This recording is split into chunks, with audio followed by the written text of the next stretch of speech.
we go. Kudos, first of all, to everyone making it, including us here on this gloomy afternoon. My name is Rachel Whitlark, and I am an assistant professor here in the Sam Nunn School of International Affairs. It is my distinct pleasure to welcome you to today's panel on contemporary proliferation challenges. Today's event is sponsored by SISTIP and the General Ray Davis Endowment Fund. The General Ray Davis Endowment Fund was established in 2003 with the purpose of establishing a firm financial foundation for an international security studies program here at Georgia Tech in the Center for International Strategy, Technology, and Policy here at the Sam Nunn School of International Affairs, and to provide national and regional preeminence for Georgia Tech in the study of Northeast Asian security studies. It's my job here today as moderator to set the stage for our discussion, introduce our panelists, and then moderate the conversation that we're going to have together. So let me start with the stage setting. Where are we today? Some might argue that we live in tumultuous times. There are particular threats, we might say, imperiling the nuclear non-proliferation regime. This regime, roughly codified in about, say, 1968, 1970, with the signing and the ratification of the Nuclear Non-Proliferation Treaty, includes treaties, such as the NPT, organizations, individuals, communities, that seek to govern and limit the spread of nuclear weapons, nuclear technology, nuclear materiel around the world. So what are some of those threats? I'm going to list you a few. First, we might mention that there are Cold War era arms control treaties that are crumbling. During the George W. Bush years, the United States withdrew from the Anti-Ballistic Missile Treaty, an arms control treaty between the United States and the Soviet Union, which placed limits on anti-ballistic missile systems, ABM systems, designed to defend against ballistic missile-delivered nuclear weapons. Supporters of the withdrawal at the time argued that it was necessary in order to test and build a limited national missile defense program to protect the United States from nuclear blackmail by a rogue state. Russia's, or Soviet, whichever one you want, Vladimir Putin responded by ordering a buildup of Russian nuclear capabilities. It's not just the ABM. Just last month, a second treaty, we can put into this category, with President Trump announcing that the United States would withdraw from the INF, or Intermediate Range Nuclear Forces Treaty. Signed in 1987, this treaty eliminated all nuclear and conventional missiles, as well as their launchers, with ranges of 500 to 1,000 kilometers, the short range, and 1,000 to 5,500 kilometers, the intermediate range. By May of 1991, this effort had led to the elimination of 2,692 missiles, and the 10 years of on-site verification of this effort continued. In the end, the US's withdrawal from this treaty followed repeated accusations of cheating on both sides. The United States was unhappy about the USSR, the Russians' violation of the treaty because of a new cruise missile and ballistic missile development. On their end, the Russians were accusing the United States of violating the treaty because of Tomahawk missile deployments in Poland and Romania. So those are the old treaties, but it's not just old treaties that are suffering. We should also talk about some new treaties which has come onto the scene. There's a new treaty in town. This is the Treaty on the Prohibition of Nuclear Weapons, or the Nuclear Weapon Ban Treaty. It's the first legally binding international agreement to comprehensively prohibit nuclear weapons, with the goal of leading towards eventual elimination. It was passed on July 7th, 2017, but needs 50 signatories to come into force. For those states that are party to this treaty, it prohibits the development, testing, production, stockpiling, stationing, transferring, use or threat of use of nuclear weapons, as well as the assistance or encouragement of any of those aforementioned things. For nuclear-armed states who join the treaty, it provides for a time-bounded framework for negotiations leading to the verified and irreversible elimination of their nuclear weapons program. But there's a but. No nuclear-armed state has actually expressed support for this ban. Rather, following the treaty's adoption, just as one example, the United States, the United Kingdom, and France issued a joint statement indicating that they had no intention of signing this treaty. They would have no intention to, quote, sign, ratify, or ever become party to it. This is because, according to them, it clearly disregarded the realities of the international security environment and was incompatible with the policy of nuclear deterrence, which has been essential to keeping peace in Europe and North Asia for the last 70 or so years. While the treaty itself has a long way to go before it enters into force, without the participation of nuclear-armed states, it's not clear what its effects may be. Some have argued that it may work to undermine the grand bargain of the original Non-Proliferation Treaty, which allows for the 5 permanent members of the United States Security Council to maintain their nuclear weapons and work towards eventual disarmament. But this issue of disarmament, this eventuality you're trying to get there, raises the third topic of relevance and the central one which we're going to focus on today. And those are individual states whose efforts, whose actions may be currently problematic in terms of the proliferation landscape. These are countries either growing their arsenal, pursuing a new arsenal in violation of international law, or potentially both. So who am I talking about? First, Iran. The Iranian nuclear program, as you may well know, has been a focus of international attention since 2003, when it was revealed to have a clandestine nuclear weapons development program. Since that time, Iran has been subject of significant diplomatic, economic, military pressure, including condemnation at organizations including the UN, economic sanctions, cyber attack, and the threat of preventive military force. After several years and extensive negotiations, the Obama administration, working with European partners and Russia and China, signed the Joint Comprehensive Plan of Action, where Iran agreed to limitations on its nuclear program, and the international community agreed to lift the extensive sanctions regime that had brought Iran to the negotiation table in the first place. As a result of the JCPOA's implementation, the breakout time, the time in which it would be possible for Iran to make enough material for a single nuclear weapon, increased from the 2 or 3 months it was estimated to be before the nuclear deal was signed to about a year, according to US and international intelligence agencies. But there's a but in this story too, because in May 2018, making good on a campaign promise, President Donald Trump announced that the United States would withdraw from or cease participation in this agreement, as well as impose or reimpose a variety of nuclear-related sanctions on the regime. This is despite the fact that both the United States partners in the deal and Iran remain committed to it, and despite the fact that the IAEA and a variety of intelligence agencies, including those here in the United States, certify that Iran continues to uphold the terms of its agreement. I suspect today we're going to hear about the process that led to the signing of the JCPOA, as well as the evolution I've just described, and what it all means. But before we get there, I want to note that Iran is not alone in capturing our attention, because we have a second actor worth talking about, and that's North Korea. And if you listen to the Trump administration, maybe there's no longer a threat from North Korea.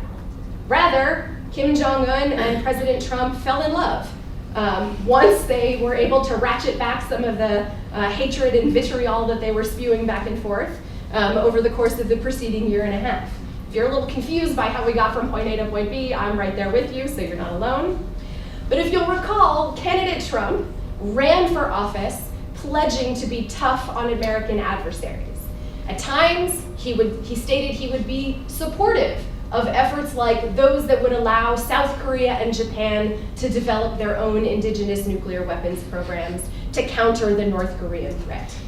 Once in office, the war of words between the two leaders escalated quickly, as well as continued ballistic and nuclear tests by the North Koreans, culminating in the last one in November of 2017. And just when we thought the conflict might boil over and escalate to war, it was announced that the two leaders would have an unprecedented meeting. 6 months ago, yesterday actually, Kim and Trump met in Singapore, the first time a sitting US president met with a North Korean leader.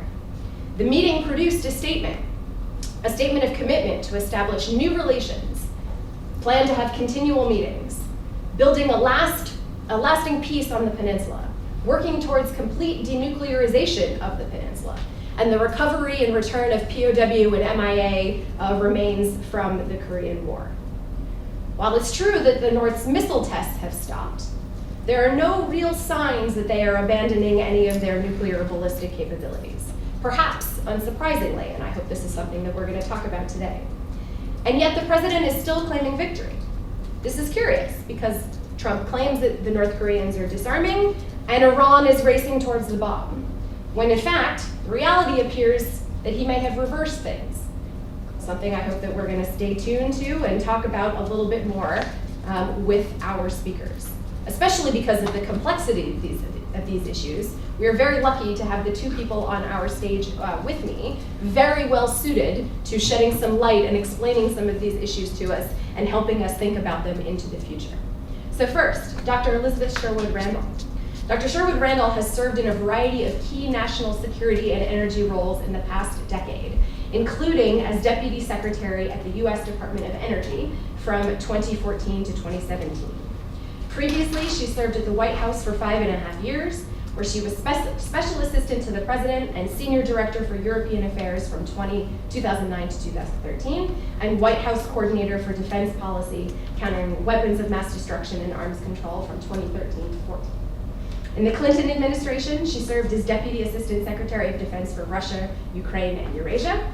She is currently a Distinguished Professor of the Practice here at the Sam Nunn School and a non-resident senior fellow at the Harvard Kennedy School of Government's Belfer Center for Science and International Affairs.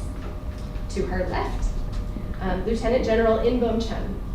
General Chun currently serves as Vice President of the Korea Freedom Federation, and as an advisory member for the National Policy Planning Committee and the Korea Atomic Energy Research Institute. He's also a board member for the Korean Animal Welfare Association, and luckily for us, a visiting fellow here at the Nunn School this year. He's also on the advisory board for the US 7th Air Force stationed in Osan, Korea. And for the Korean military, General Chun commanded the 27th Infantry Division and was a senior member of the UN Command Military Armistice Commission. In November 2013, he was promoted to Lieutenant General and was assigned as the commander of the ROK Special Warfare Command. In previous positions, he led rescue operations against the Taliban, oversaw democratic elections in Iraq, and has extensive experience working on US and Korean affairs at the Korean Ministry of National Defense and elsewhere. General Chun retired from active duty July 31st, 2016. We are pleased, very pleased, to have both of you here with us today. So, I have asked our distinguished guests to provide us with brief, approximately 5 to 7 minute remarks. Subsequently, I'm going to pose a couple of questions to get us going, guide our conversation. After a while, I'm going to open up the conversation to your cues, your questions. So your job, thinking about everything that I've just rolled out and everything that you hear, is to think of the questions that you're going to want to ask our speakers when the time comes. With that, Dr. Sherwood Randall, if you'll start us off. Thank you, Professor Whitlark. And it's great to be here to see so many students in the audience, as well as faculty. Thank you for taking the time to come.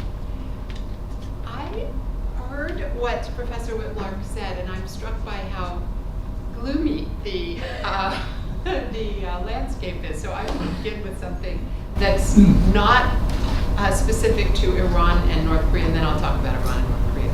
Because I think it's important for our young people to know that it is possible to have a positive impact on these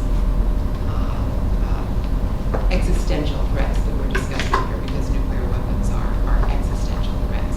So I grew up as a child of the Cold War, and it seemed in my childhood and into my teenage years that the Cold War would not end short of nuclear Armageddon.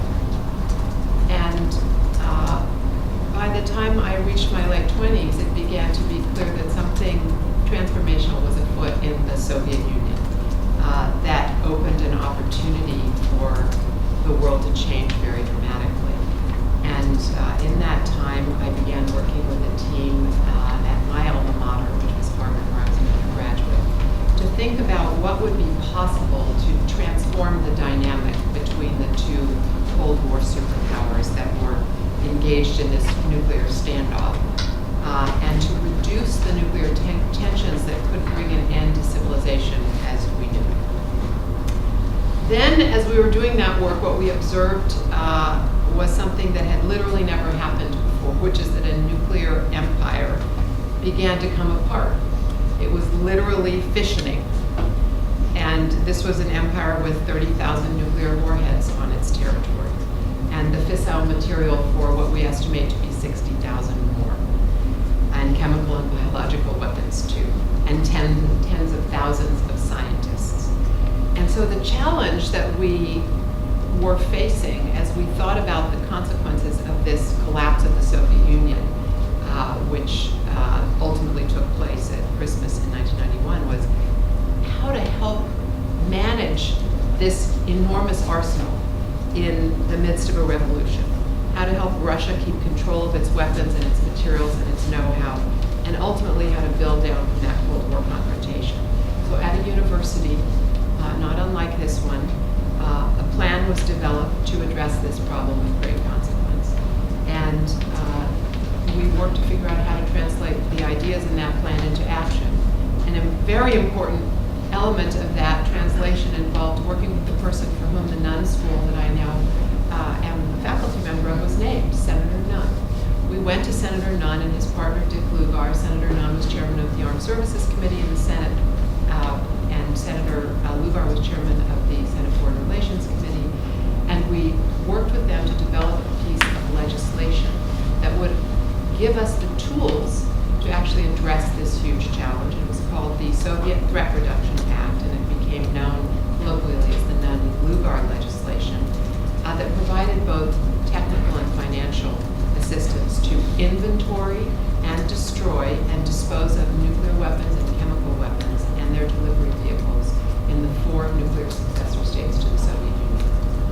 It also provided funds to help work with scientists who had worked in the nuclear weapons complex to prevent the proliferation of their know-how.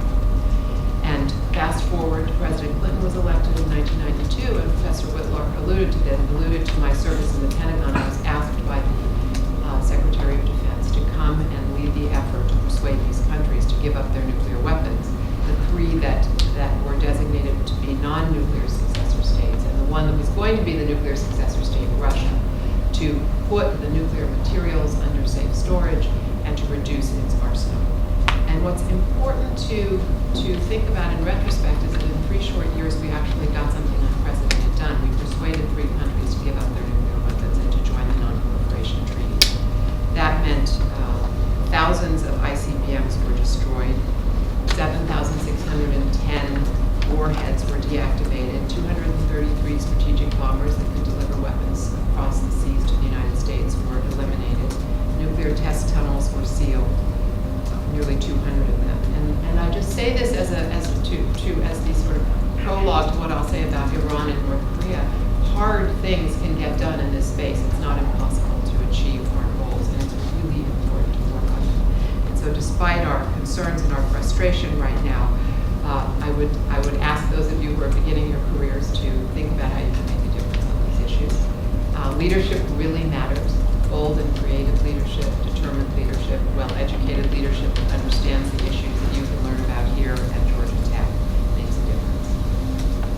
So, on the Iranian nuclear program, which is what I was asked to speak about, and then the North Korean program, Professor Whitlark set the stage, so I'm going to skip over a lot of the details, and I'm happy to answer questions about the process, but importantly, several things happened that are significant when we think about the issues that we face in North Korea today. Because right now, the North Korean program is not under any control of the international community. Right now, the Iranian program actually is, because we worked collaboratively with the international community, first to build an unprecedented sanctions regime to create the context within which the Iranians would negotiate with the international community, and then to put in place an extraordinarily rigorous regime that required them to dismantle the bulk of their nuclear program, to ship out of their country the bulk of their highly enriched uranium, to take apart the plutonium production reactor in a way that would be irreversible,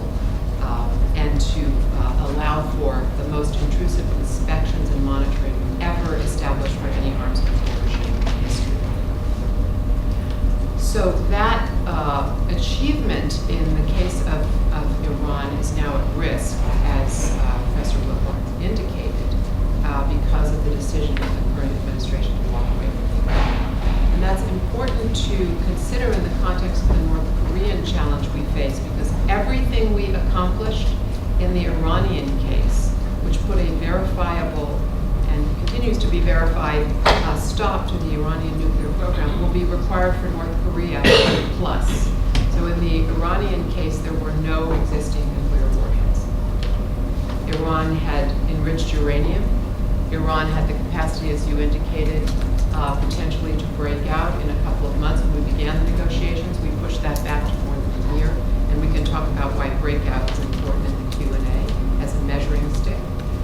But in the case of North Korea, we're talking about doing literally everything that we did in the Iranian case, plus figuring out how to dismantle and destroy what is estimated publicly to be approximately 60 nuclear weapons in the fissile material network. And to do that under conditions that will be very different from what we face in Iran. Indeed, our nuclear weapons scientists are not certain about the stability of North Korean nuclear weapons. And therefore, the notion that we could fly in and take them all out is preposterous. We actually are most likely going to have to bring in technical expertise and do the dismantlement on site, because we don't know whether these weapons, as I said, are stable. So what we face today is a situation in which the current administration has opened up the possibility of a negotiation with North Korea, but there has been no follow-on activity that shows any meaningful progress. We have reduced our military-to-military cooperation with our Republic of Korea allies. I'm sure General Chun will have something to say about this. In my view, that was something that should have succeeded, more action on the part of the North Koreans rather than awaited that action. And what we do not have yet is even the first step that's necessary in North Korea, which is to do a full inventory of what they have. And that would be the beginning of the process that led to the kind of agreement that we achieved with the Iranians, and then would require this additional dimension of what you do with the actual nuclear weapons in the North Korean context. So I will stop there. Very happy to engage on any element of this question. Thank you very much. Thank you. We'll take questions and answers. That was supposed to be a joke. The hardest part in speaking with you Americans is to come up with a good joke. Very difficult for a Korean like myself. So let me just give you an aspect of what kind of challenge we have with North Korea that most Americans, most Koreans forget or don't realize. First of all, North Korean society is beyond your imagination. They have a caste system. A caste system means it's not, you are defined not by your hard work or how intelligent you are or what you have achieved. You are defined by your parents and your grandparents. So in North Korea, they have a caste system that categorizes their people into 3 categories and 45 subcategories. The 3 main categories is at the top, the core. It's about 6 to 7 million people. These are the descendants of the freedom fighters, the resistance against the American devils, the fighters against the Japanese, and so forth. Of this core members, 2.5 million of them live in Pyongyang. This is one of the main reasons you cannot have a coup in North Korea. Because if you have a rebellion, like in Libya, other cities might rebel, but the city of Pyongyang will not rebel because they are totally aligned in interest with the dear leader. In the middle is their basic class. It's about 14 million of them. These are the people that allow the country to operate. Bus drivers, technicians, merchants, and so forth. And at the bottom is another 25%, 6 to 7 million people. They used to call them hostiles, but they now call them complex. These are people who are descendants of landlords, descendants of capitalists, people who have relatives in South Korea, and so on. And we believe about 200 to 300,000 of them are in concentration camps. And of course, because North Korea is a great human rights country, they don't even call it concentration camps, they just have numbers for these camps. So, number one, North Korea has a caste system. Number two, they have a surveillance system that is so good and so effective that nobody can do anything without getting caught. 5, 6-year-old kids go into preschool, and the first thing that they're taught is that the great leader has given them everything. When they go home and the parents will ask, "What have you learned?" And the children will say, "The great leader has given us everything." And of course the parents will say, "Yes," because heaven forsake that the kids should go back to school and say, "My mommy said," and if they do that, they go to concentration camp. So in this 5-house rule, every 5 families are connected. There is a leader, a panjang, and he or she knows exactly how many people are in the other families and what their normal activity is. Anything that is beyond normal, they are reported, and you can't do anything about it. Third about this society is the heavy indoctrination and brainwashing that goes on. Every day, whether you're in a factory, business, or school, when you go to work, they have a 30-minute meeting. In North Korea, they don't have New York Times, but they have the Nodong Shinmun. People think that the Nodong Shinmun and the Washington Post are the same kind of newspaper. They only print, we believe, about 100,000 of these papers. They all go to the head of the factory or the head of the class. They will take a certain article and they will tell people what to think. For instance, when Trump and Kim met, what do you think their people were taught to think about that meeting? Probably that the Americans have now come begging because they have nuclear weapons. So this is the character of North Korea that I think needs to be understood. Also, North Korean conventional forces. We're worried about nuclear weapons, but North Korean conventional forces are also a very threatening element. A North Korean male serves for 13 years as a conscript in the military. 13 years, 1-3. If a woman volunteers, she normally serves for 7 or 8 years. So the entire country is like a barracks. And they're brainwashed into thinking in just one way. Another reason why you cannot have a coup in that country. If you rebel or you have a coup, they will have no problem using military force to eliminate or execute people because they're not worth living. It's not just nuclear weapons that is a problem for North Korea. They have chemical weapons. They counterfeit cigarettes, narcotics. They even counterfeit US dollars and $100 bills. It's called a super note. And the reason they call it a super note is because it is so good that not even the machines, the counterfeit machines, can differentiate whether it's a real one or not. So these are some of the threats that you have. And then you go to human rights issues. I don't know if you've been reading books on North Korean defectors who tell these really fantastic stories about these concentration camps and the inhumane things that happen in North Korea.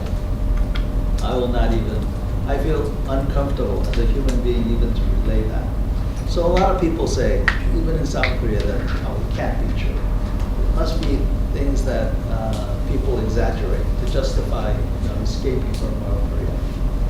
But for me personally, I wonder, in 1943, maybe people in London, when they heard about those stories in German concentration camps, that they said the same thing. So I'm not going to make the same mistake. Whatever fantastic story that comes out, I'm going to give it some truth. And so these are some of the challenges that we face about North Korea. That even if we do have a deal with North Korea, there is such a fundamental difference in values with North Korea that it's going to be very difficult to come to an agreement. And oh, by the way, we have photographs of Iranian officers and coming to North Korea, attending their parades. We have photographs of these Iranian high-level officers looking at something in awe. And we wonder what are they looking at? And then we see these Iranian missiles on parade in Tehran, and they look really like North Korean missiles. So you add these things together, and you come up with a scenario where it's a very scary world. So I'll just end there and see where the discussion goes. Thank you. May I just add one point, which is that for those of you interested in reading more about the situation in North Korea, the UN produced a human rights report in 2014, which you can Google and find. I just did to be sure it's still posted. And it's absolutely breathtaking in what it describes, confirming what you just said. It's very difficult to read, but important to understand the nature of the regime and what it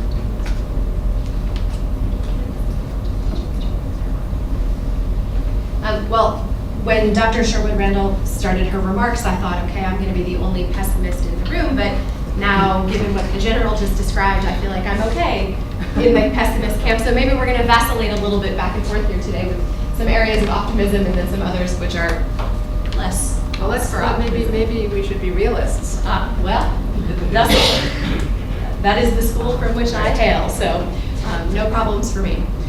So the first question that I would like to pose to both of our panelists is about how we should even be thinking about these two situations. Because on some level, it seems like almost a misnomer the way that we have titled this panel, right? These are both proliferation challenges. But maybe these aren't proliferation or counter-proliferation challenges, especially what you described about the complexities of a potential extraction from North Korea. Perhaps this is a deterrence problem. It would not be the first time where the international community has learned to live with a nuclear-armed state. So perhaps are we thinking about these problems either individually or collectively in the wrong way? Should we be rethinking our mental framework for how we approach both the Iranian and the North Korean situations? I'm not willing to concede that yet. It's obviously the case that the North Koreans have nuclear weapons. So I wouldn't call this a non-proliferation situation. However, I think the challenge of working with the regime to create incentives that could lead them to choose to relinquish their nuclear arsenal is a worthy one. We may never achieve our goals. We might achieve some of our goals. But given the threat that they pose to deterrence, because we have no established deterrent concept with the North Koreans as we had with the Soviet Union in terms of holding each other in check, it's worthwhile. I think it's very important to consider what the implications are to the endeavor of preventing proliferation globally. When you negotiate an agreement that involves multiple international parties, and then the leader of that endeavor walks away from the agreement and subsequently embraces, in the way you described it, falling in love with another leader who actually has gone far beyond what the country that was willing to relinquish its pursuit of nuclear weapons had achieved. I believe that it is extremely damaging to our proliferation prevention efforts to send the message that it would be better to race to nuclear weapons than not. Because once you have them, you can seduce an American president in the way that our president has been seduced. And therefore, countries may not see that the message we have sent with respect to the Iranian agreement is the right one.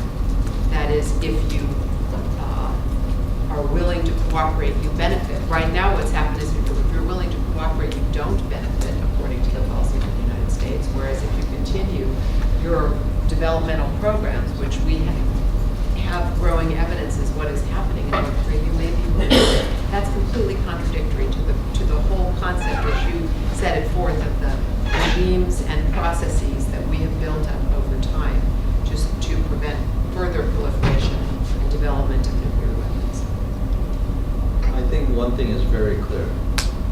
Once somebody gets nuclear weapons, the whole dynamics change. North Korea has nuclear weapons. They got it, and they now have given the world a roadmap of how to get nuclear weapons despite other people trying to stop you. So this is a big danger for everyone, I believe. Playing the devil's advocate, let me just tell you what liberals in Korea are saying. North Korea is not stupid. North Korea knows that if they use nuclear weapons, it will be the end of them. So North Korea will not use nuclear weapons first. What they're basically saying is that North Korean nuclear weapons is defensive and is a deterrent against the outside world. That it is not a first strike weapon. If this is the assumption that you can accept, what that means is that as long as we keep the North Koreans happy, that nothing is to be worried, and in the long run, we can, for the next 100 years or 1,000 years, continue with denuclearization efforts, and at least we won't have war. So once you have a state that gets nuclear weapons, it's going to be really hard, to get them denuclearized, especially with North Korea, because of the inner contempt that they have for the United States. They know that the United States will not go to war against them. So why did North Korea come to the negotiations table in the first place? And they told us themselves, number one, they have nuclear weapons. They have the ability to strike the United States. We know for a fact that they can target all of Korea, South Korea, Japan, Hawaii, and Guam. Probably by now, they have a new engine to strike the western coast of the United States, and within a very short time, probably even Atlanta. Secondly, they said that these sanctions are a nuisance, that in the long run, that it might hamper their efforts for economic development. And third, that because Mr. Trump was out of the ordinary, that he might really use military force against North Korea. So already, because of where we are right now, the military option is almost off the table. Economic pressure has holes in it. So we're in a very difficult situation. So all of these have to be taken into factor when you're dealing with North Korea. Can I ask a question? Why are you saying the military option is off the table? For whom is it off the table? I think North Korea realizes that they believe that the United States will not use military force to resolve this issue. And you're talking about in the context of the current movement. We're not speaking broadly only about this moment in time. Well, if you look at the relationship between the United States and North Korea, in the 60s, they kidnapped one of your ships in open seas. The United States did nothing. They shot down one of your aircraft, killing 35 airmen. The United States did nothing. They axe murdered 2 of your officers. You almost got an apology. They regretted what they did, and we interpreted that as an apology. So to the North Koreans, I think they know that for a democracy to go to war, it's very difficult. I think it was in the year 2000, they were very surprised when the United States attacked Iraq. So, Well, I mean, we do have almost 30,000 troops in South Korea. We've deployed advanced capabilities in the last 2 years, preceding actually the transition to this administration. Threats that were being posed by the ballistic missile development program, and the capability potentially to make them with nuclear weapons. So we do see, and I think it's important to note that there's been a demonstration of where the line will be drawn in defense of our allies, because that also affects Japan. it affects Japan very much. I think the messaging is not fully there It's not yet. clear. And I would also just, to add to this discussion, I think there's very good evidence that in 1994, the North Koreans dodged a bullet with the Clinton administration very nearly moving forward with the military attack, but for the ability for President Carter to get to the agreed framework. So I think there was a near miss, even in this historical episode. So let's set aside for a second our differences on where we're ultimately going and ask the hypothetical about what are the carrots or what are the tools that are available for us here in the United States or as members of the international community, knowing the characteristics of the North Korean regime and the country, of what might be the carrots, the goodies we might be able to offer to them to get towards progress in this relationship, however we want to define it, and also from historical cases. Are there things that have worked in other non or counter-proliferation cases where there are some tools that might give us traction or leverage in negotiations moving forward? What tools do we have at our disposal? I think North Korea doesn't need carrots because the North Korean government doesn't have to look at public opinion. You mentioned 94. More than 1 million of them started that, and yet they're able to sustain their government because, like I said, they have a caste system. Who do you think that 1 million was? It was at the bottom. So for Kim Jong-un, he's thinking, I wanted to get rid of them anyway. They did us a favor, kind of mentality. Even now, when we say, Iran is different. Iran, they have public opinion. It seems they want, economic welfare for their people. North Korea isn't like that. When North Korea wants to engage with the world on trade and all that, do you think North Korea wants to join the World Trade Organization? They don't want to join the World Trade Organization. What they want is they want North Korea here and separate treaties or deals with other nations or other entities that they can make money for the top tier and maybe for the middle class. But it would not be in Kim Jong-un's dictatorship to give prosperity to his people. So instead of a carrot, probably a bigger whip, because a stick is what we need. Something, a credible stick is something that we need to induce them to change. I'll just add that we may have slightly different views on this, but I do think that one of the most crucial elements of any effort to get the North Koreans into a place where they would actually begin to go down the path of denuclearization is to be in complete alignment with our allies, with the Republic of Korea, with the Japanese, and with others whom we need in the international community to put pressure on North Korea and sustain. And that we've broken. So that's actually a very dangerous situation for us because we don't have that kind of complete alignment. We've created uncertainty about the very alliance commitments that have made the deterrent real since we began our commitment to the defense of the Republic of Korea so many decades ago. When the president calls into question whether we would actually come to the defense of allies, that trigger stimulates an entirely new dynamic, which creates fissures in the relationship. So that's a very important point.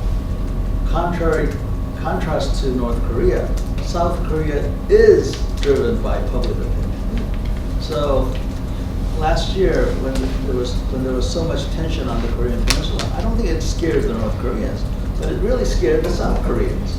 And it induced President Moon's administration to focus on preventing war at all costs.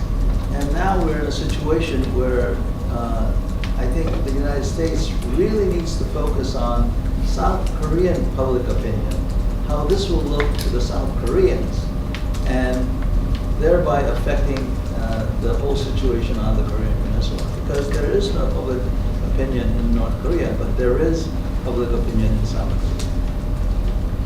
And we have some interesting, since I used the Iran agreement as an example of the way in which you have to build and sustain a commitment.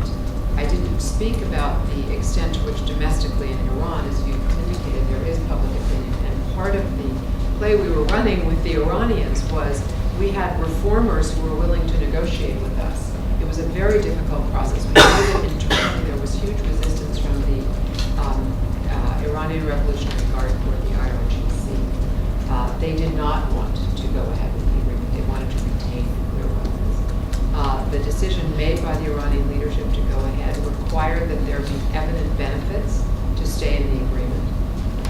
And that was shifting the balance domestically in Iran.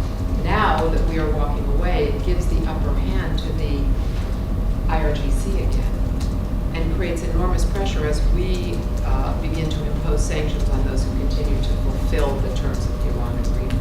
It's a really important point with respect to the Republic of Korea as well, because we really do face a challenge of creating such uncertainty about how we will act that the Republic of Korea could go down an entirely different path. I think this is an important conversation because it's demonstrating the sort of multiple layers of the uncertainty that the United States has been creating over the last couple of years. Not only are the Iranians, and perhaps more importantly the North Koreans, uncertain about where the United States is going, but we've made it very difficult for our allies, our partners, in these negotiations to understand where we're going. We are currently, as of the 4th of November at midnight, we have imposed quite draconian sanctions on any company that does business in oil and gas or banking with the Iranians. There are multiple other dimensions, but I'm going to focus on the most important elements because Iran secures a lot of its revenue through its oil exports. And this means that we're actually now creating an unbelievably bizarre situation for our close allies. That is, we led this effort. We together agreed to and implemented an agreement and pushed our allies in Europe and in Asia to go ahead and get back into the Iranian market. That is, their companies went in to do business with Iran in oil and gas, and now we are holding them in the following situation. If your company, if you're Total and Friends, and you do any further business with the Iranians in the oil and gas world, you can no longer do business with the United States.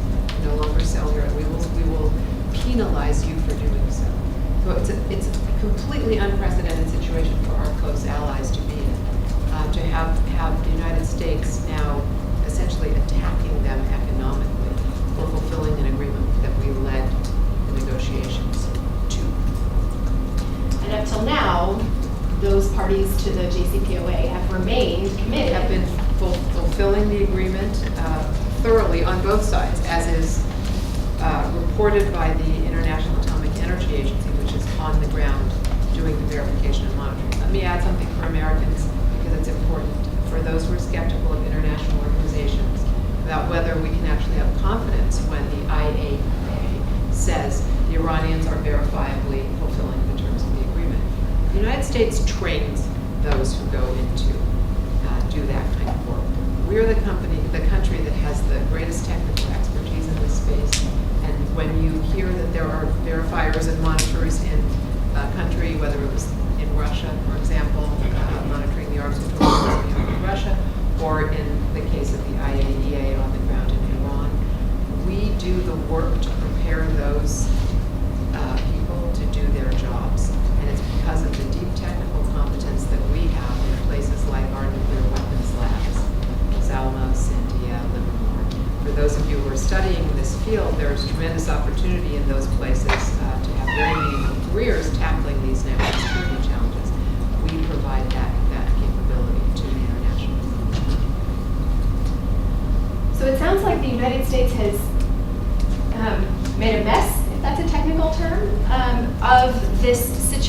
to a certain degree.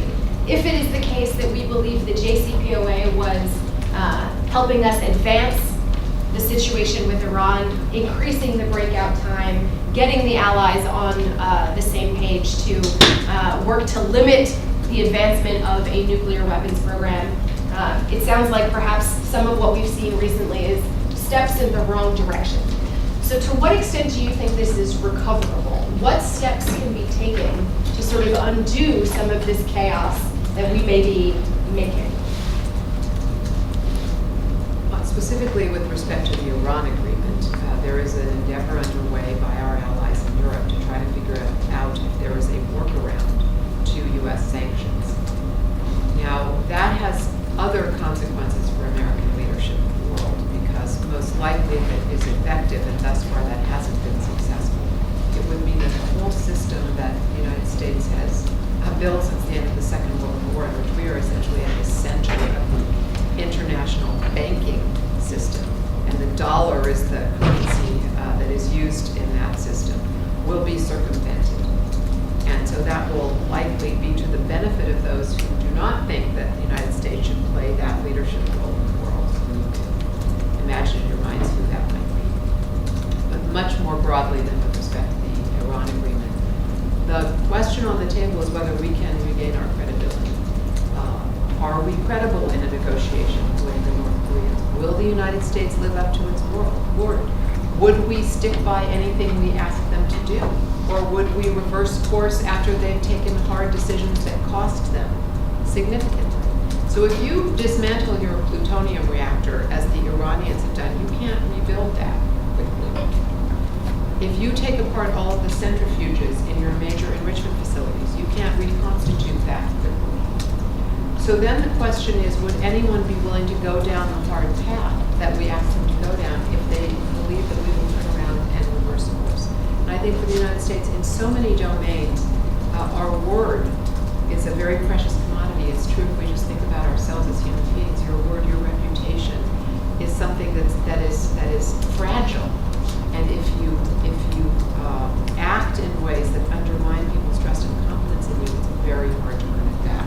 I think we're going to be in increasing jeopardy of being unable to lead on a whole range of issues where we need to lead the world, because the world doesn't self-organize to advance our interests without us.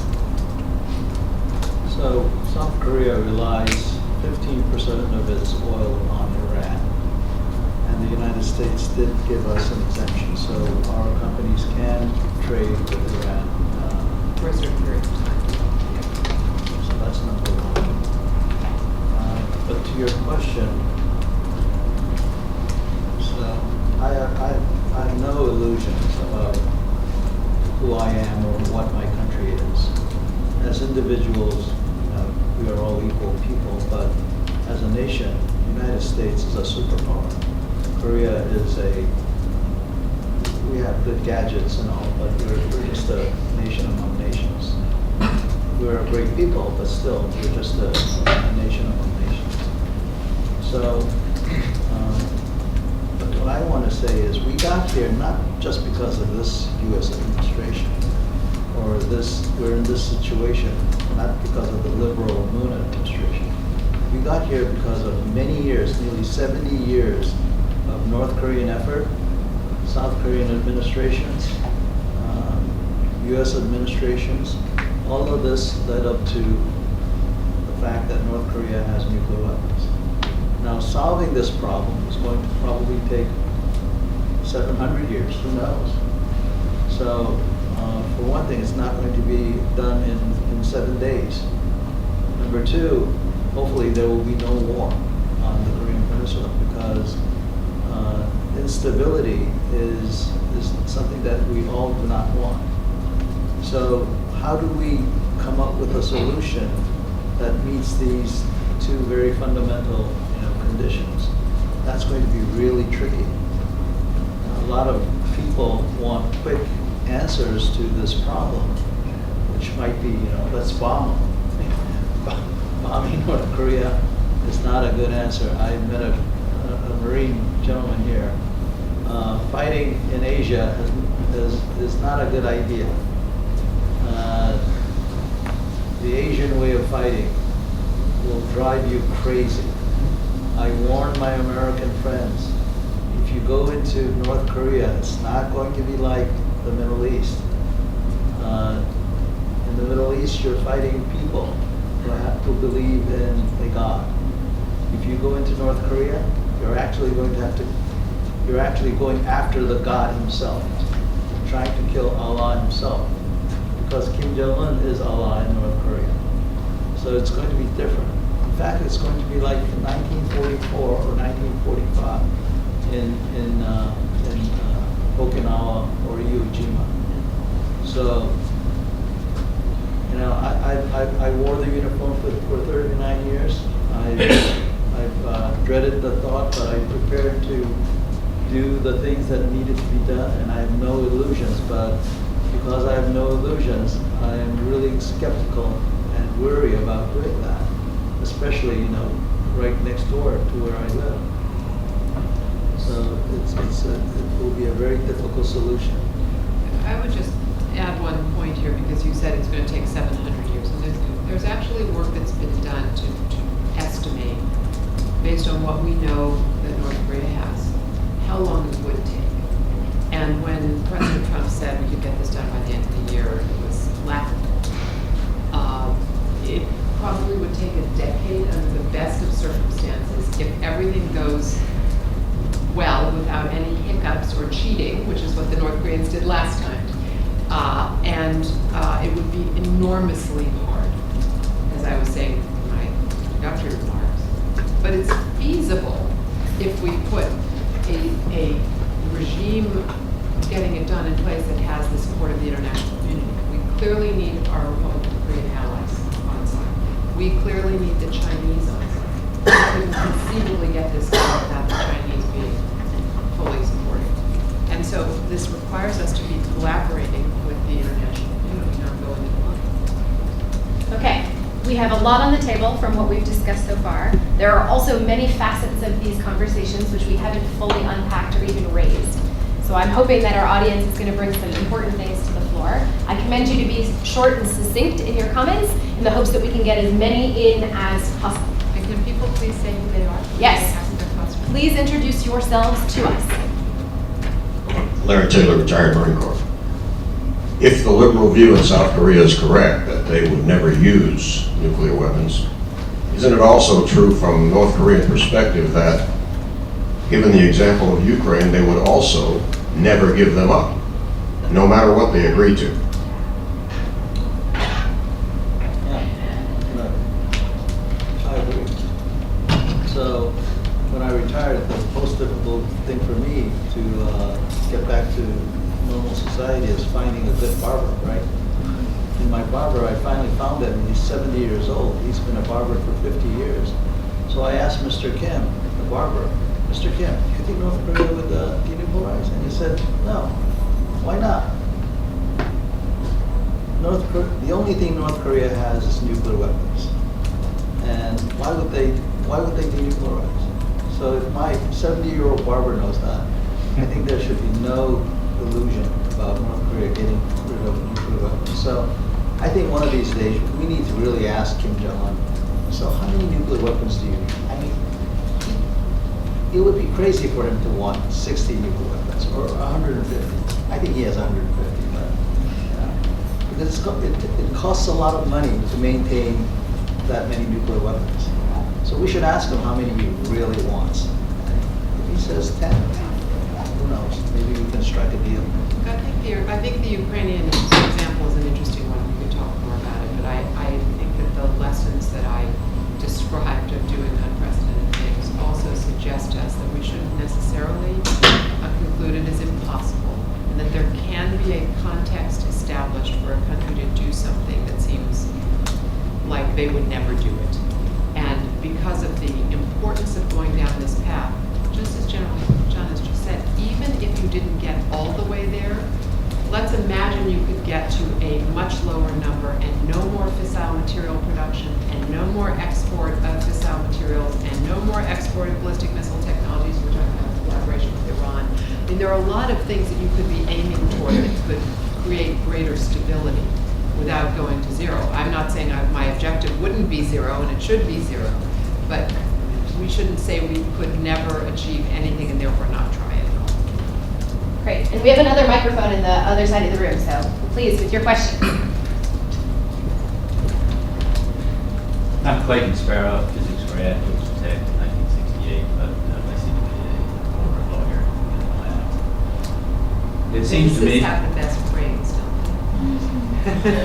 Of course. they? I've worked for two, so. It seems to me that we have North Korea contained just as we are. They are not trying to disrupt Southeast Asia. They're not trying to spread a religion. The real damage they do is exporting their technology. If we can stop that, then why put Seoul at risk? Why not wait 700 years? I agree there suffer hugely, but getting a bigger whip doesn't seem to me to be the proper solution unless they do begin threatening Japan or giving technology away to the world. So perhaps having having them no longer launching missiles for Japan, no longer having sabers, no longer having this near concern of nuclear war. It's a nice win. Let's just keep it that way for a long time, as compared to Iran, which seems to me to be geopolitically very different. Is this view way off, and if so, why?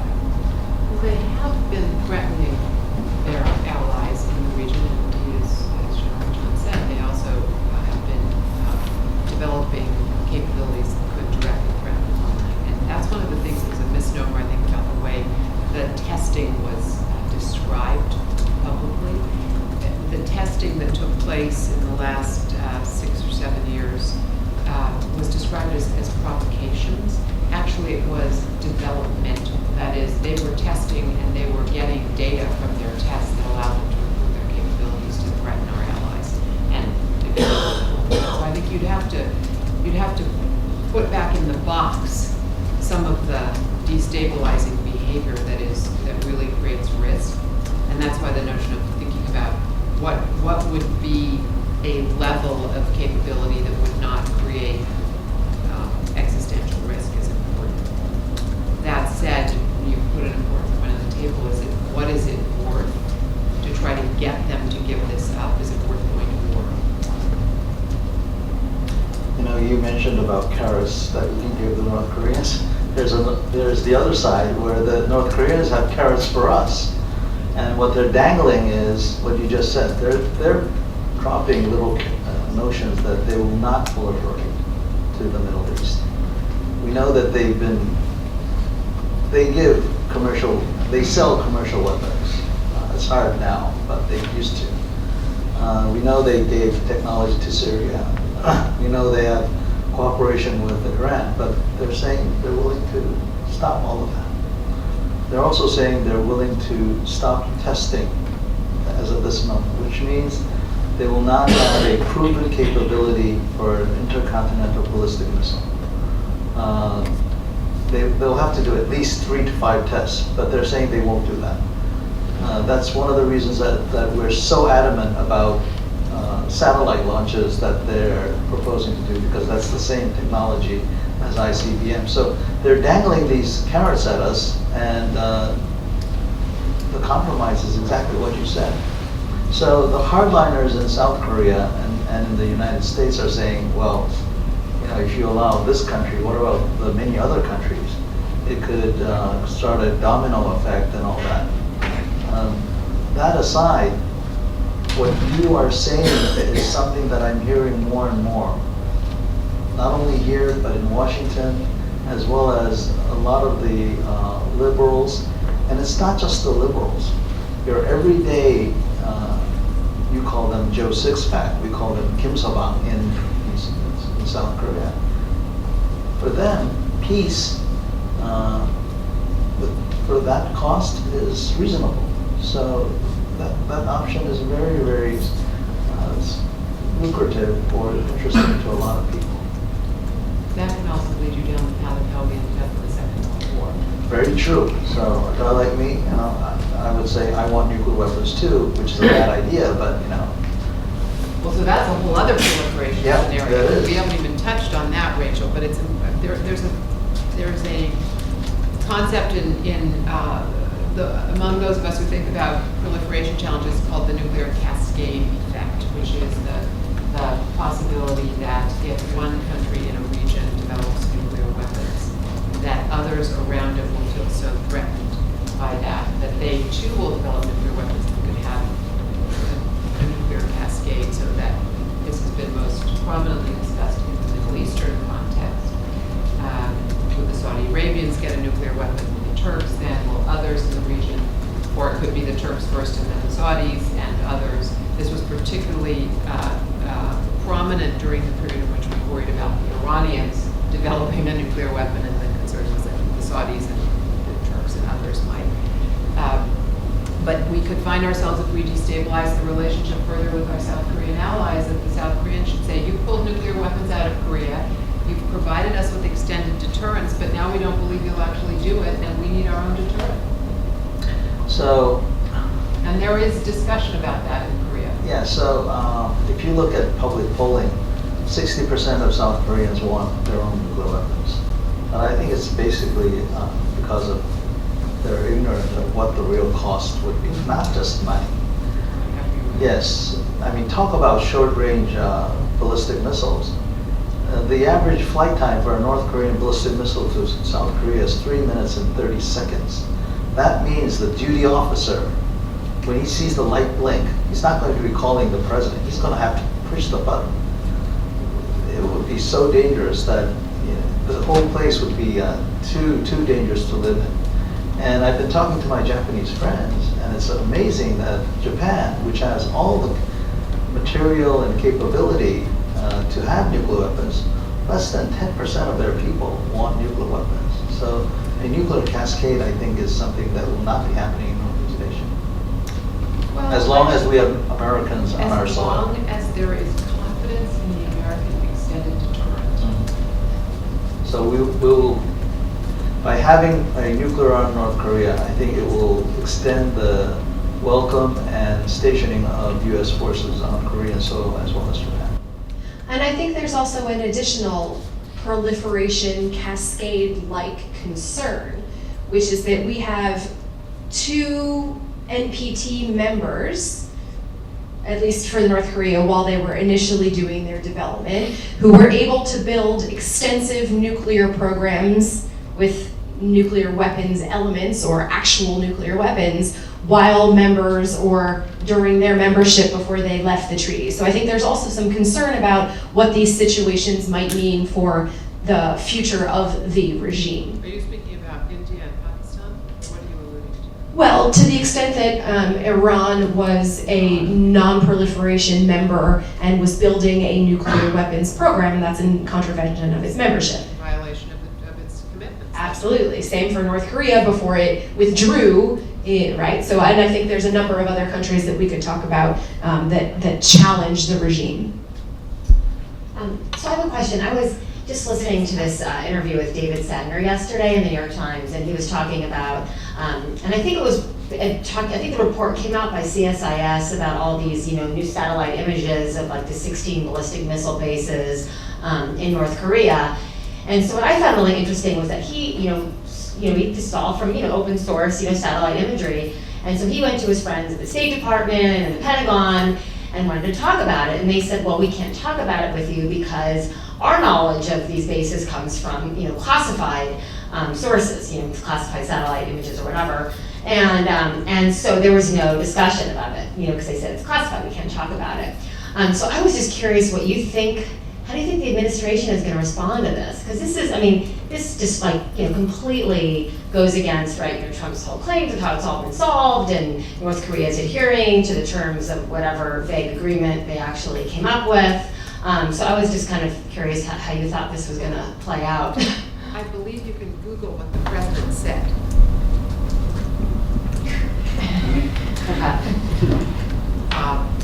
It appears that he is not listening to his intelligence community if indeed there is confirmation on the classified side of that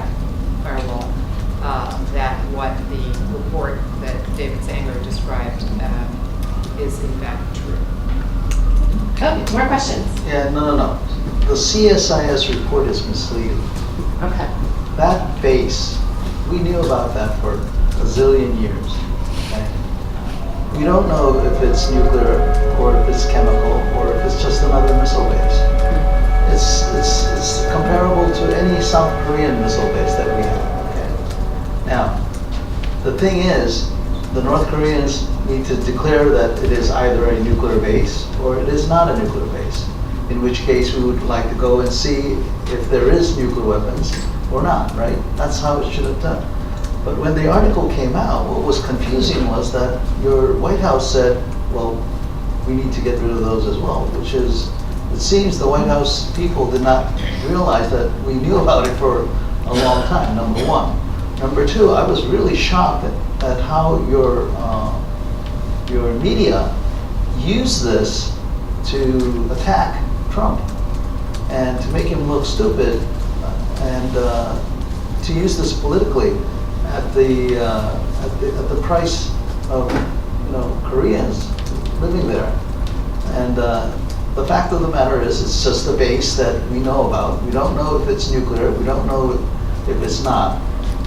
But from a military guy once military guy like me, who's been trained to think of the worst case, I would assume it has nuclear weapons. The report that I think you're describing is a report that came out in the last 24 hours saying that there's activity at 16 locations, yeah. And obviously that's concerning and it needs to be verified. But this takes me back to what I started out with, which is we have now had, as you noted, Professor Whitlock and I have thought about the fact that it's 6 months and 21 days since the podium, the president gave the leader of North Korea the opportunity to stand on the same podium with all those flags in Singapore. And we don't have any progress on the first step that has to take place, which is that inventory, the audit, whatever word you like to use, of everything in North Korea. If you don't have that and you don't have complete access, then this is a ruse. And so the fact that things are going on there is not at all surprising. No one's been allowed to look at it. Let's go to the side of the room. I can just talk. Please tell us who you are. You're a yellow jacket, clearly. So I'm Elliot Burns. I'm an undergraduate student in the College of Sciences.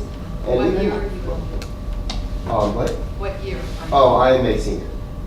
So we've been talking a lot about North Korea and how public opinion in that region really doesn't matter due to how their system is set up, how we do not, how their people are, well, the leader does not really care about the people. But Iran obviously is not like that. They are gated by public opinion, and therefore, how do they see this JCPOA agreement? Like, how do they view it in terms of the relief they get off the sanctions versus giving up this nuclear deterrent that you've been speaking of? Because, I mean, if they perceive a obvious improvement in their lives due to these break-in sanctions, obviously this could influence their government. So how? You've said it perfectly, and that's exactly what I was alluding to earlier, that it was very important that we, as they began to take the concrete steps that they have taken to dismantle their nuclear program and ship out most of their highly enriched uranium and do a lot of other things that would make it very hard for them to reconstitute their program.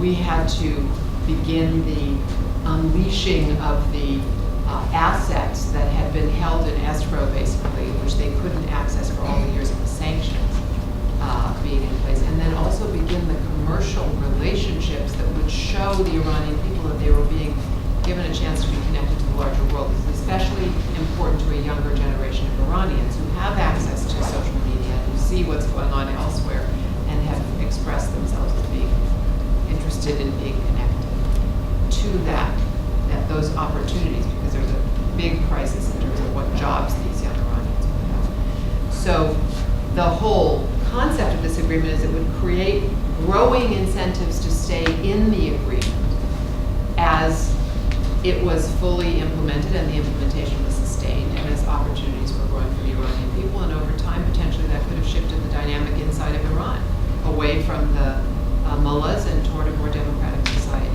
So the reverse can also be the case, that as the benefits of the agreement become diminished by the sanctions that we have just reimposed, that will turn the Iranian people against continuing implementation and stimulate a rise in an alternative path, which would not be, in my view, in our interest for a variety of reasons.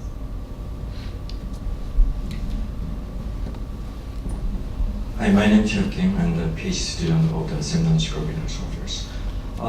First, thanks for sharing your insight, Dr. Randall and General Chun. My question is very similar to Dr. Whitlock's question about chaos. So, certain fraction of the people in South Korea believe that cooperation in the area of soft security could lead to resolve the nuclear issues of North Korea.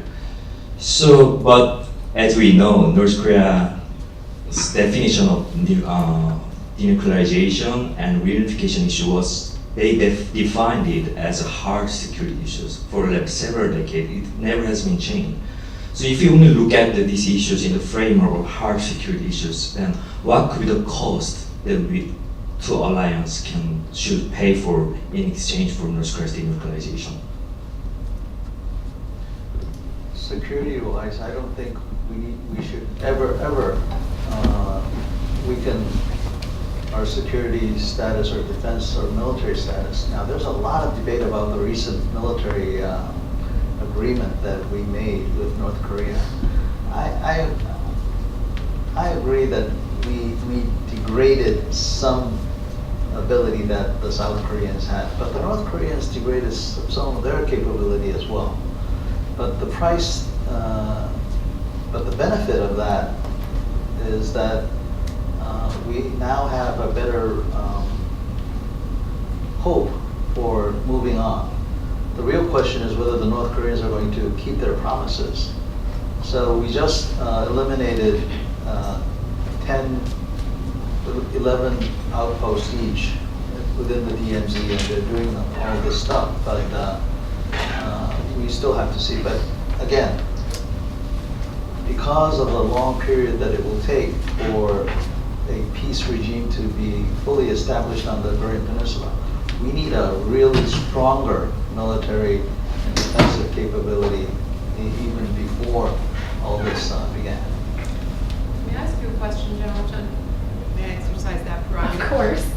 Do you worry about the degradation of our joint capabilities because of the cancellation of the Guardian exercises? One cancellation is okay. The real question is what will happen next spring in March. Will they cancel that as well? If they do, a full cycle, the main reason we have these exercises is because of the 2-year cycle that the primary American staff have on the Korean Peninsula.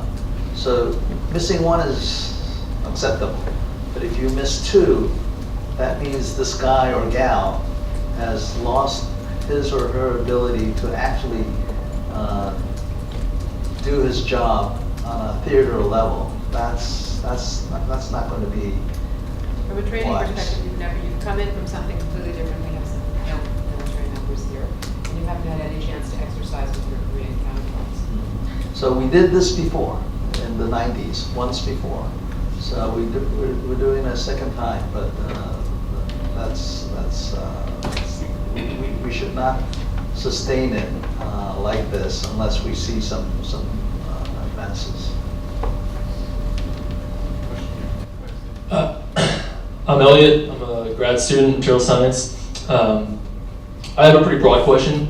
Earlier you mentioned that China is going to be integral to the denuclearization of North Korea. I don't know anything about that. I was hoping you could tackle that briefly. And then the second part of that, the corollary, is how does Russia factor in this? Thanks. So, fabulous question. China has been the key enabler of the North Korean regime for a long time. And it has had great concerns about the potential collapse of North Korea because were North Korea to collapse under adverse circumstances to China, there could be the emergence of a state that had the kind of relationship that we have with the Republic of Korea on the Chinese border. Chinese strategic interests don't necessarily align completely with ours. They have maintained a relationship, when I said enabler, that is involved continuing to trade in certain areas with the North Koreans that have allowed the regime to stay afloat, in particular the energy sector.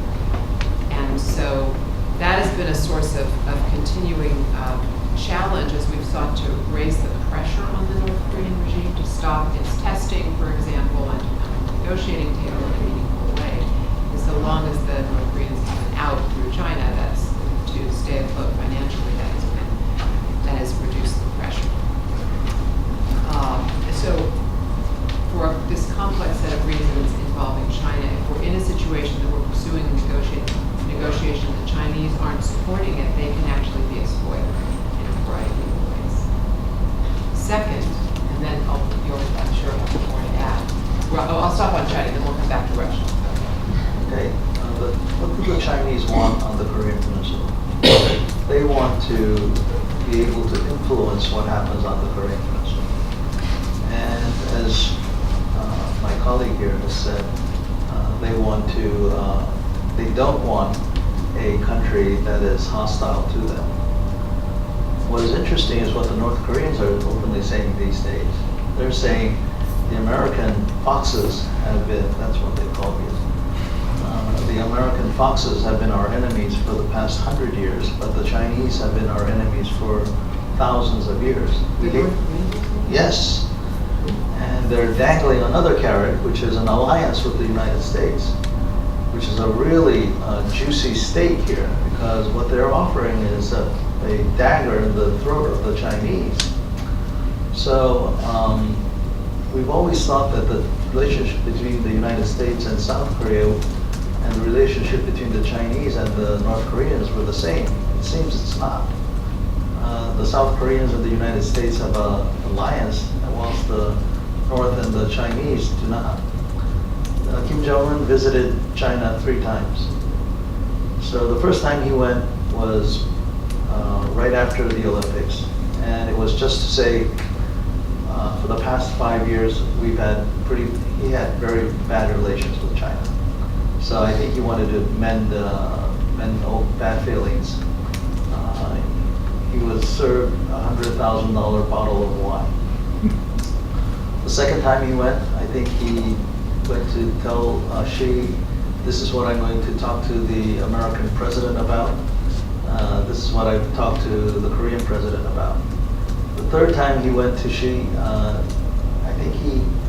think the North Koreans got a wink saying that we the Chinese will continue with our UN sanctions, but the 2,000-mile border between North Korea and China is too long, and we won't be able, if the Americans come to us and say something, we'll say we can't handle all the smugglers. And right now, all the trade that's going on is technically smuggling, and it's good enough to maintain the good life for Kim Jong-un. So that's the kind of relationship that we see right now. Before we put Russia on the table, I'm going to take the prerogative of the moderator. We have 3 questions left and about 4 minutes left of our panel. So I'm going to gather them. Please be very, very brief. We'll give you the floor and you'll offer any concluding thoughts on any of them. Just a big picture question, position. We have all these wars. Strangers killing strangers, $1.2 trillion a year. And they're good people in every culture. And we've been involved, and some people at the CDC, at uniting humanitarians, no matter what country, where they're from, they're good people. And if that could become a movement, do you think there's any possibility of something like that becoming a movement? You can go to YouTube, Global Health and Humanitarian Summit, and see a documentary of one of these. Thank you very much. Sir? I'll try to make it quick. Tom Gurley, I'm alumnus class of 1959. It was really interesting to hear your comment about credibility and what could happen, say, with a future administration. And I remember, I think this question came up in an agreement like this. Why don't we submit it to Congress? And the next administration can't do away with it so quickly. And it seems like that was a mistake this last time. Great. And last but not least. Hello, I'm Soo Choi, second year PhD student in international affairs, and I also work for Korea Institute for Defense Analysis. So my question is on North Korea. So when we think of North Korean proliferation things, I think it would be better to think as an international system, like why being status quo for such a long time. For example, it doesn't matter whether we present them sticks or carrots or even nothing, like we have termed it as a strategic patience, which means we didn't do anything. So my question is this. So before North Korea reaches up to the real threat to United States, so between right now, United States never sees North Korea as a real threat. So between this low point and up to the real threat becoming, which is very unrealistic. So is there any like turning point or inflection point that we could have? Because China, United States, Korea, South Korea, Japan, North Korea, all of country doesn't have the real will to solve the nuclear powers. Problems are. Good luck with all of that.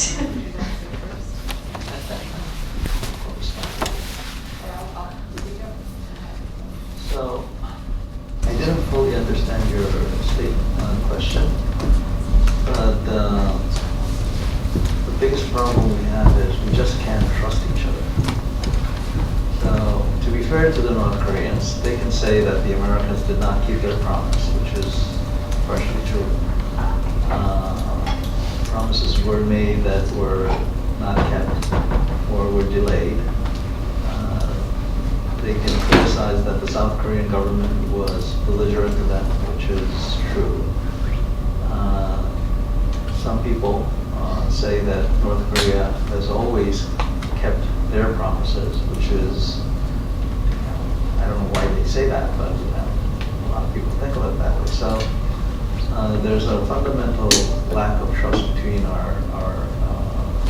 parties that are involved, and it's going to be very difficult to go ahead unless we have some sort of understanding where the other part, at least trust the fact that the other part is crazy.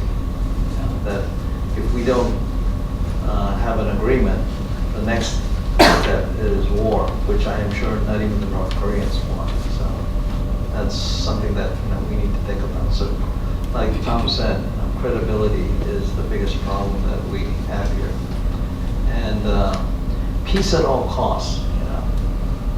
Yeah, I don't want war, but not at all costs. There's a limit. If somebody is growing weed next door and using it for his own purposes, fine. I might look the other way. But if he is a wife beater and a child molester, I'm not gonna live next door and just let that happen. So I think there are values and things that we just can't live. And that's it. So. Ooh, okay, so this is like speed dating. You can do it. The Russians have lost much of their leverage over North Korea. They used to be an important enabler during the Cold War, but after the end of the Soviet Union, they became much less influential. So they would need to be a part of the process, but they would not be the most important. I think the Chinese, that we've discussed, would be potentially more effective in moving the North Koreans in the right direction or play a small role.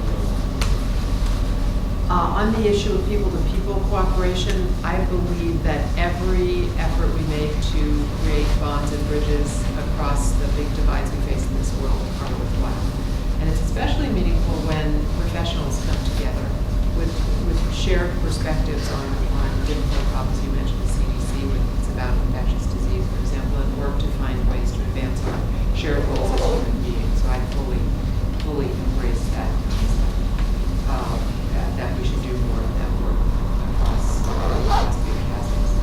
To Tom, you are right that in principle we should absolutely submit agreements to Congress that are international treaties. And it was unfortunately painfully clear to us that there was no way that the Iran nuclear agreement would get through Congress when the negotiations were completed. And indeed, we had a very complicated process of working with Congress to secure sufficient support so that Congress would not block us from implementing it. And we built in the period after the agreement was negotiated and signed in the summer of 2015, an elaborate process whereby Congress has to review implementation after a certain number of months continuously, and then it can take action or not. And so the way it was established was that no one had to go on the record in support of the agreement, but if they believed that the agreement should not be sustained over time because of violations of the agreement, Congress could then act to block implementation. And that was designed to create the space for the possibility that it would be in the national interest without having those who opposed it very publicly on the record as having voted in favor of a treaty with Iran. So the politics were extremely difficult, and it's regrettable that it had to happen that way. As you've seen, as you've noted, the consequence is that it can be reversed easily. And I think my colleague answered the question that you've asked well. Well, unfortunately, we're out of time, so we'll have to leave it there. Please join me in thanking our panelists for a